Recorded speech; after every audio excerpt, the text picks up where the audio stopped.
Hey, what's up, y'all? This is Rodney, and I'm back. And maybe I just woke up. I look a fool. This is Rodney, and I'm back. And I wanted to go ahead and give you guys the review on the Real Housewives of Salt Lake City. This was a cute episode. All right, y'all. Let's get into it. So the invitations are being sent out. Angie K is having a Greek Easter at her home. Is that how you say it? She's having Greek Easter at her home. Um, it was cute, girl. She had hired a bunny, someone to impersonate a bunny, and the bunny walked around handing out invitations to marry to pretty much everybody in the group except for Meredith. Baby, that bunny was sitting in the back, girl. So Heather was getting in her car, and she didn't know the bunny was in the back seat. When I tell you, Heather holla. Whitney and Justin.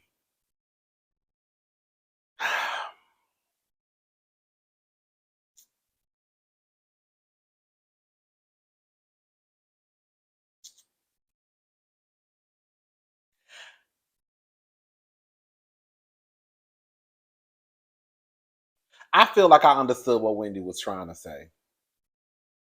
Not trying to say, uh, sorry, what she said. So when Whitney and Justin go out to eat, Whitney asks Justin, "How was your day?" No, or how's your new gig going? Basically, he has a new job. How's your new job going? And he said it's getting quite overwhelming, trying to balance it all. I think that triggered Whitney. Um, because I think that Whitney, this is what I think was going on with Justin and Whitney. Let me finish. I'm getting ahead of myself. I'm starting to get excited. She says, I feel like I'm drowning. You coming downstairs, getting on Instagram, turning on the TV. And then she says that basically she doesn't want to be the one to always bring up stuff, like when they're having issues. Justin then responds, just like I don't want to be the one to always initiate sex. Girl, what do that got to do with what y'all talking about?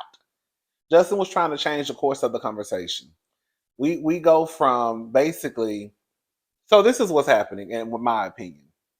I think that Whitney has gotten onto this show. Girl, here we go. Girl, hello. Whitney has gotten onto this show.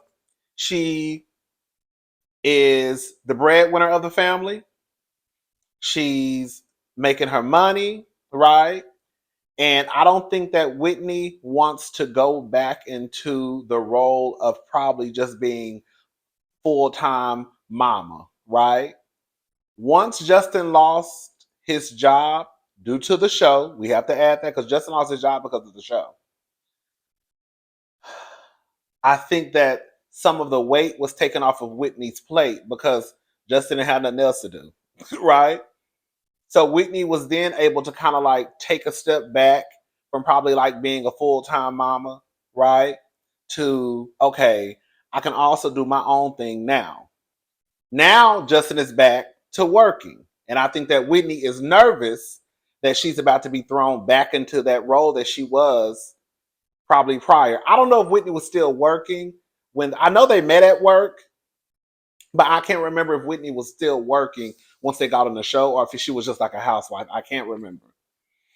So I think Whitney is nervous that now she's going to be thrown back into that role, and Whitney don't want to go back. Whitney making her own coin, and Whitney is happy with Whitney was probably happy with the setup, and Justin not even going back to work quiet as it's kept. I mean, girl, I'm not gonna let girl. I'm not letting no grown man sit around and not work. But girl, I know how y'all. Y'all new girls. Y'all got a whole different anyway.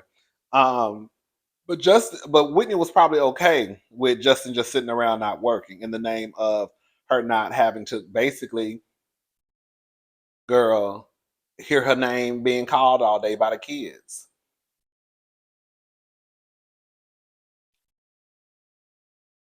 Whitney tells a story about how one morning she was trying to get the lunches together, cook breakfast. The kids were fighting. The dog done peed on the sofa or the furniture, and Justin was basically kind of just on his phone. I believe that story. I believe it. And she's like, the bacon is burning. He ain't even try to get up and flip over the bacon or nothing. So I think Whitney is starting to kind of like, girl, no ma'am, no ma'am, right? And Justin is wanting to have sex. Cause remember when I thought they introduced themselves to us as like the couple who have sex all the time. Now they really not having sex. And Justin want to have sex. And Whitney like, girl, no. I'm not hot. I'm not bothered. Girl, ain't nothing getting wet down here. You're not crawling on top of me. So Whitney says now she is quick to anger. She can't sleep. I think Whitney is nervous. I think Whitney is nervous that Whitney doesn't want to lose what she has going on. Even though Justin lost his job due to Whitney being on the show, right? So again, I've said that earlier. We have to make sure we remember that part. But Whitney don't want to lose what she's built being on this show. And I think she's nervous as Justin went back to work. It's going to go back to how it used to be. And Whitney is like, no, ma'am, I'm not going for it. Girl, I wouldn't be surprised if Justin and Whitney, girl, separated within the next year or two. I wouldn't be surprised. I really wouldn't. I hate to be negative Nancy, but I wouldn't be surprised.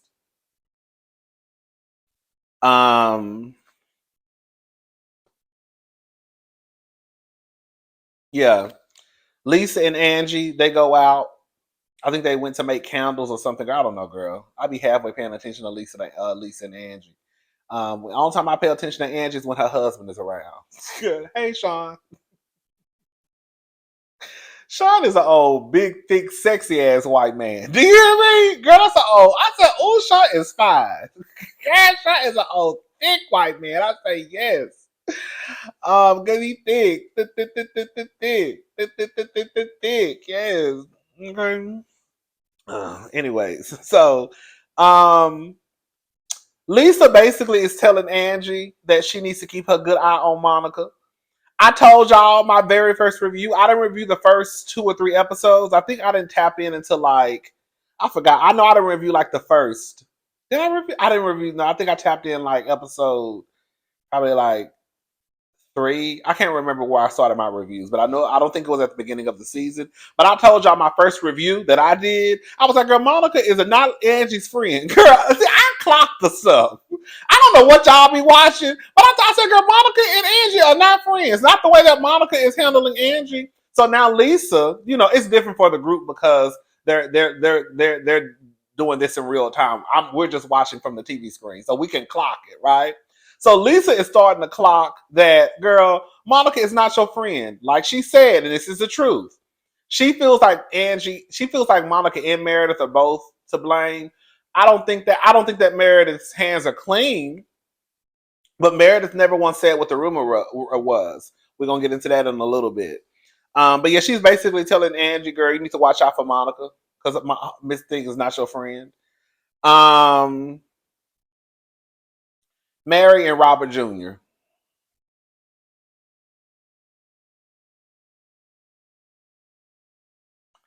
Is Robert on the spectrum? I'm not trying to be insensitive. I'm really not. I'm not trying to be insensitive to anyone who's on the spectrum or those who have kids that are on the spectrum. That's not what I'm trying to do. I just noticed that the way that he interacts with his mother, it just gave me someone who is on the spectrum. I was like, for him to be 20 years old and that's the way that he communicates. It almost reminded me of someone who was probably like like 12, 13, right?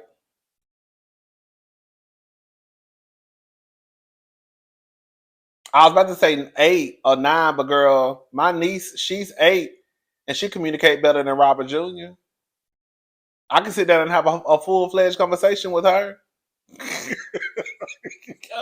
Okay? Girl, I can sit there and have a full-fledged conversation with my niece Sloan. And she's 6. I was like, oh, girl, I don't know what's going on. Anyway, let me shut up. She basically asked Robert Jr., is he married? She says that her and Robert live on different wings of the house. That's a big ass house. I didn't realize how big that house was. I think they were trying to let us know how big Mary's house was when Meredith came over. It took her at least, girl, just on the TV screen. It took her at least 5 seconds to get to her house, to get to that front door. I'm spitting all in y'all face. So I'm sure, girl, when she was actually walking to the door, it probably took her at least 30, 40 seconds. Girl. I said, oh my God, this is a big house. I still think it is strange that your son is living with you, girl, and his girlfriend. I said, "Ooh, girl, y'all letting people shack up in y'all." God, that's a new. I guess that's a new thing. Y'all letting the people shack up in y'all houses. I'm not. I try to be a little with the times when it comes to my thinking and how stuff works in 2023. I don't think I would ever be on board. I don't have kids. The closest thing I'll probably to ever to closest thing I'll ever have to having kids is my nieces. Girl, my nieces ain't never ever shacking up in my house. Girl, I don't give a damn if it's with a nigga or with a woman. Girl, non-binary. I don't give a damn. I don't give a damn. I don't give a damn. I'm not on the shacking up in the house. I know some of y'all probably like Mary letting y'all kids shack up. I don't see it. It ain't happening for me. I'm just saying if my nieces ever lived with me when they got older, girl, I wish you would bring somebody over here talking about, girl, can they stay here? Girl, you barely staying here. Girl, don't get out my face. Mm-mm. But Mary's son and his wife is shacking up at the house. She said that one day she looked up and they were both running out of the house. They were dressed up, but she didn't think nothing about it. He says that basically, I guess they're married. He don't even. Girl, this is the way he was communicating. I don't know if he even. Girl, why does this come? Girl, he don't even know where he went that day. No tea, no shame.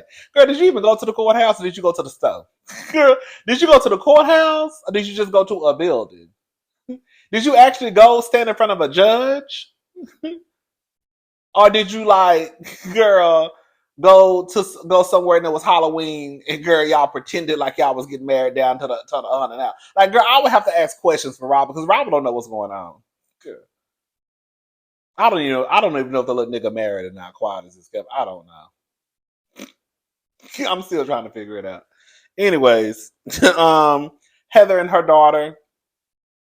Listen, they're discussing Jack. Jack is going on a mission.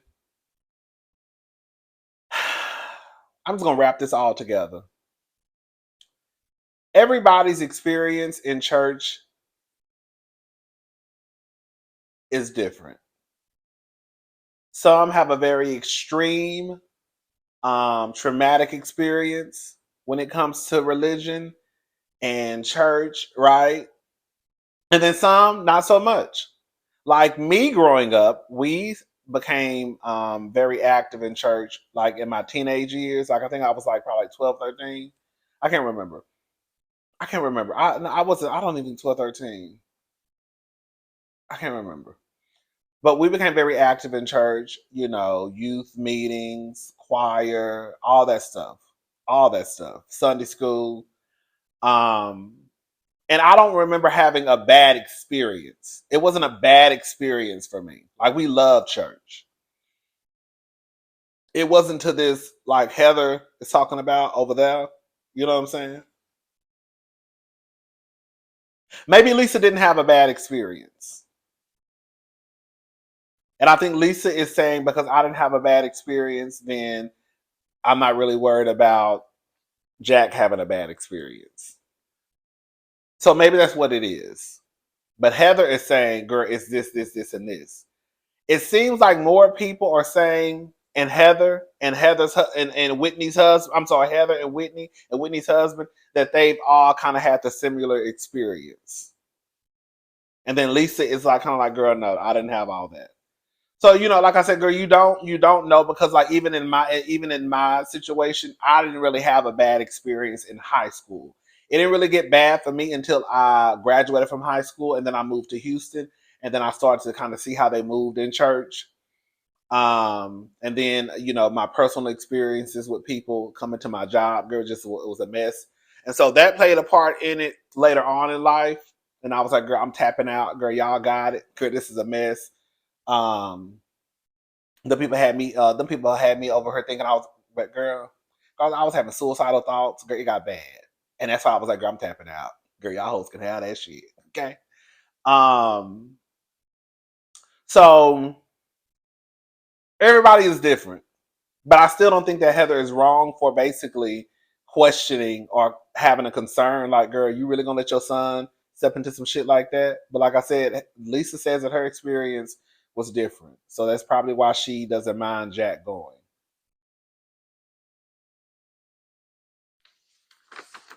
I also feel like another thing Heather confused me on. Heather, are you concerned with Jack or are you concerned? Like, two things can be true at the same time. I think that it's both things. I didn't like the way that Heather was having the conversation. Because at one point, you seemed as though you were concerned about Jack. And then in the next breath, it was, oh, you're not going to read my book. Now, you could be concerned about Jack and you could also be concerned about why she ain't read your book. But it just seemed because, girl, the conversations were coming together like this, it almost came across as like, girl, you really kind of ain't worried about Jack. You probably use that as a leeway into like why you really want to know why she ain't read your book. You know what I'm saying? Meredith and Mary meet up. Meredith's face was beat to the gods. I said, "Come on, Meredith." She goes over. She goes over to Mary's house. Meredith says that she will never basically out Sean because she's an ally to the community. Let me tell you something, girl. This is no tea, no shade to nobody.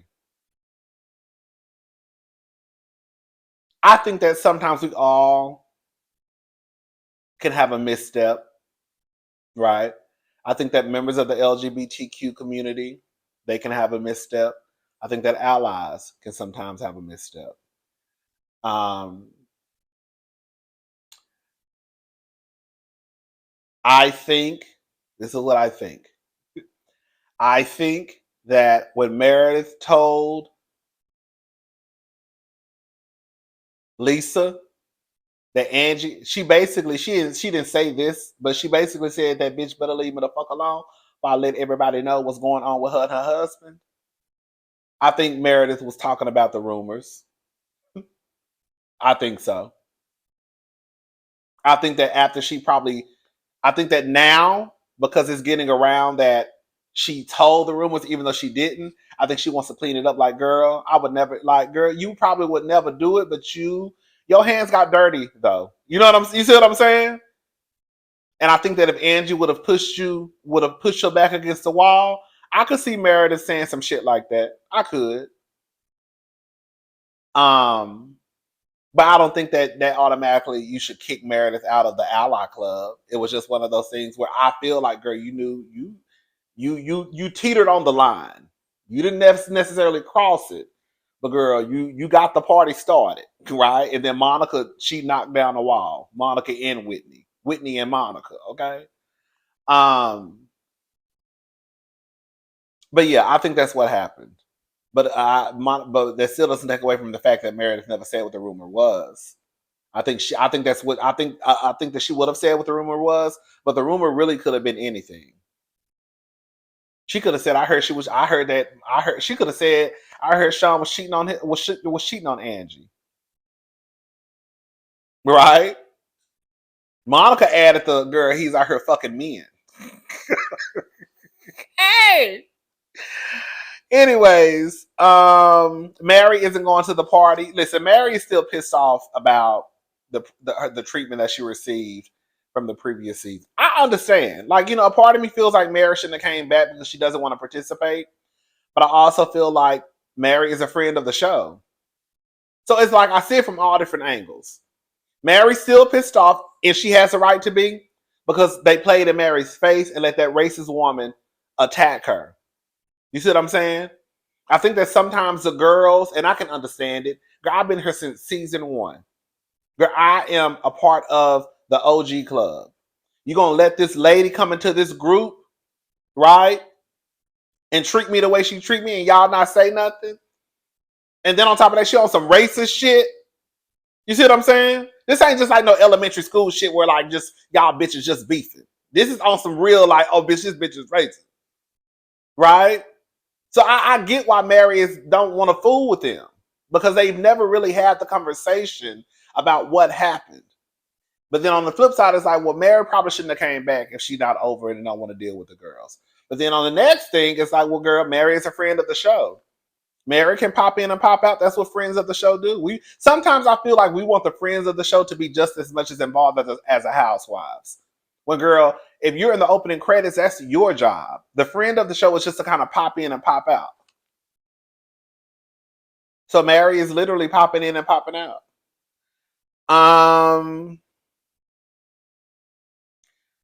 Mary calls Angie and tells her that she's not gonna make it because she going to Vegas. She said, Mary said, they just finished my house. Girl, I'm going to Vegas. Girl, I'll talk to you later. Oh, Angie's mother, she lets us know. Well, this is, I didn't watch last season. Her mother passed away. I think Angie said she was 7. And her father I think he raised their kids, raised Angie and her siblings by himself. I think is it 7 kids also? It was a lot of kids. They're having the Greek Easter. Heather comes in and says that Sean looks nice. Where you get your clothes from? Excuse me. She said, my gay boyfriend. It's always some truth in a joke. There you go. Father George is the closest thing we will get to God today. That's girl. You know what I know, girl. We love to put pastors, ministers, whatever the title is, as the closest thing to God. That's why they walk around here like they are God, because we always tell them, girl, you're the closest thing to God. Where's Meredith? That's what Whitney asked. They say she ain't get an invitation. Meredith was at the GLAAD Awards. Let me tell y'all something, not to go off into a rant. This is how they should do the girls across the board.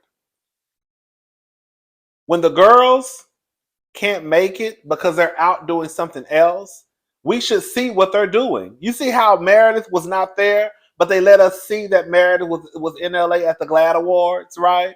That's how they should have been doing Candy last season. Candy might not be around the group, but show Candy's personal storyline outside of the group. Her personal storyline is her going around, girl, making connections, networking, receiving awards, having luncheons, right? That's her personal storyline. So show that. And then when it's time for her to come with the group, okay, let me go over here and hang out with my girlfriends. And then outside of the group, this is what I'm doing. Meredith, with the group.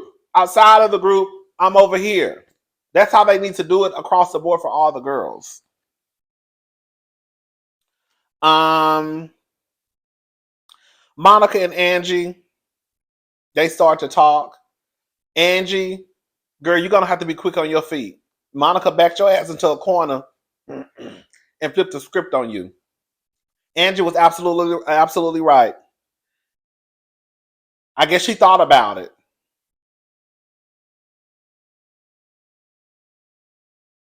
Yes, Meredith said there was a rumor, but how do you know what rumor she was talking about? You put the rumor out. She did. Monica put the rumor out on the show. That's what Angie was trying to say. Now, Angie, you use a liar also, because I saw your ass down to the internet talking about there had never. She said something about there had never been rumors. Angie, girl, your ass was just girl laying on the bed, giving that goddamn a performance with your husband, sitting on the bed, talking about how these rumors have followed Sean for 30 years. So why are you acting like, girl? Anyways, so Angie had Monica. You told the rumors. Meredith hadn't even said what the rumors were. You said it. And then Angie flipped it and was like, I was trying to be a friend to you and tell you what other people were saying. Well, girl, if that's the case, you should have told me before, because this is what a girls start to, because now Angie really wanted to say, this is what Angie wanted to say. Well, bitch, you should have told me before these cameras came up. That's what Angie wanted to say, but she couldn't say it because they're shooting a reality show. Right? Everybody done heard the rumor about Sean being gay, except for Whitney. Everybody said they heard it. Well, I ain't gonna say everybody, but I think some of the girls in the group said they heard the rumors about Sean, girl, like Monica said, fucking other men. Okay. Um But yeah, Angie pulled the fast one on Monica. I mean, Monica pulled the fast one on Angie because Angie had Monica, and then she let Monica overtalk her. But Angie was absolutely correct, girl. That Monica Meredith ain't said nothing. You said it. You brought it to light.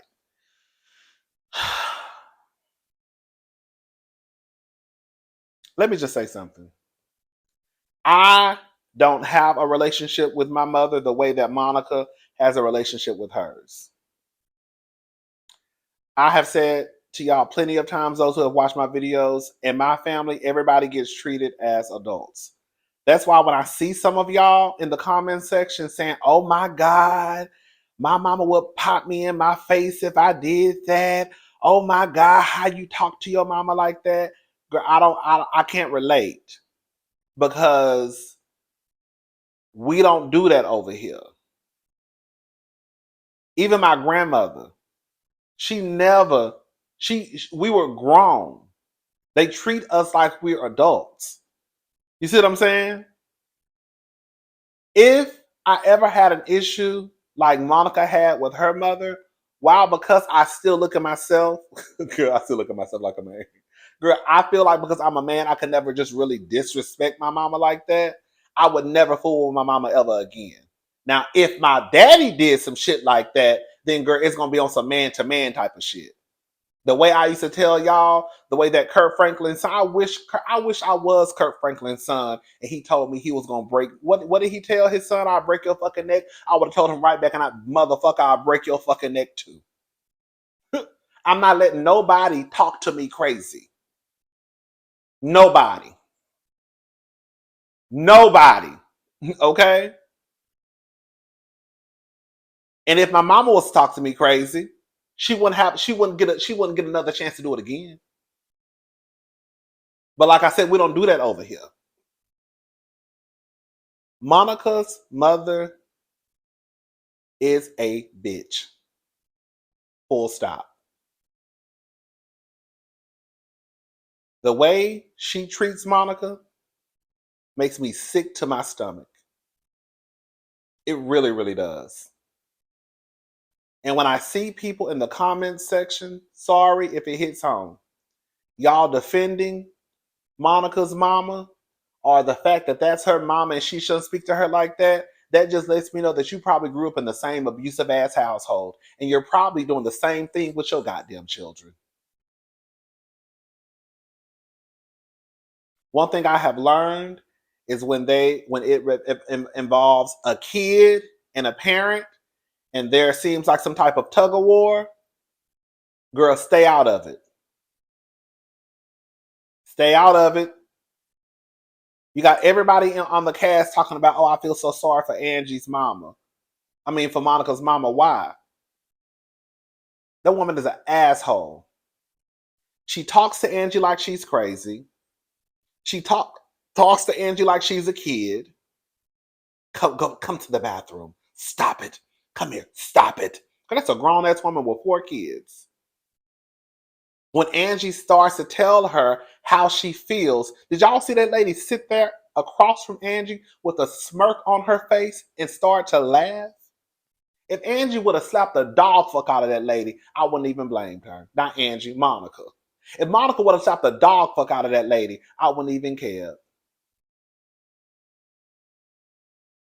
That lady said right across from her daughter after she told her, I care about you. I'm coming to check on you.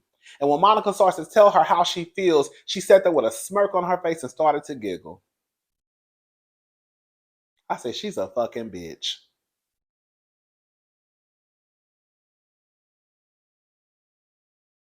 And then Monica told her to find her own way home. I don't blame her. Because, girl, if you get in this car talking to me crazy in front of my kids, I might just slap the shit out of you. I don't like that lady. I do not like that lady. I think she's jealous of Monica. I think that once Monica got on this show, I think that put the nail in the coffin. I think that she has some type of, what's the word I'm looking for? Resentment towards Monica. I do.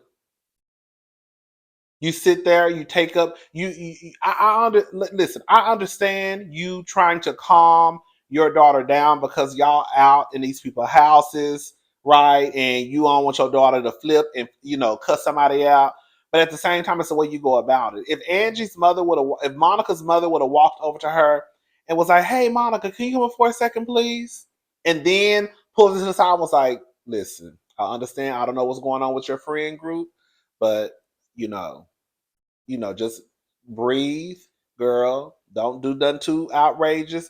That's how she should have handled the situation. Woman to woman, let me just pull you to the side. I don't know what's going on between y'all. Okay?